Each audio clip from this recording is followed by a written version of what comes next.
When you have finished needle felting, just give your felting project a little pull and make sure that everything is fairly flat. It should not be really puffy on the top. That means you've used too much or you haven't agitated it enough. At the store counter, you're going to find lots of thread choices. You're going to get an arm's length of thread to start and a different needle. These are actually stitching needles. They have the eye that our thread is going to go through. We're going to tie a double knot onto that needle so that our needle hopefully stays on as we're working.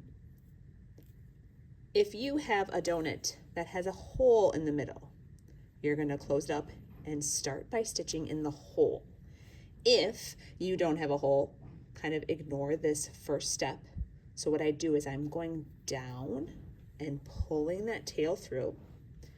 And right here, when I have a tail, I need to double knot that onto my project. So 1, 2, and I pull. When you are stitching your donut shut, make sure I have this right. I am now got my knot on there. I'm gonna pull this up, and this middle hole on this donut is the trickiest, so that's why I'm starting here. I am starting at the top where I can see my beautiful frosting.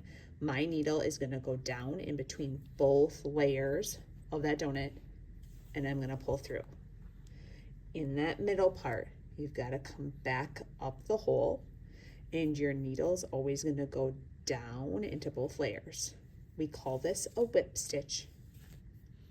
My needle comes through that hole and down into the fabric. As I'm stitching, I'm trying to keep my stitches about the same spacing apart, and they're pretty close.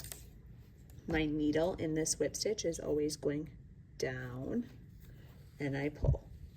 And with that hole in the middle, it's a little tricky because our needle's got to come through it in order to go down.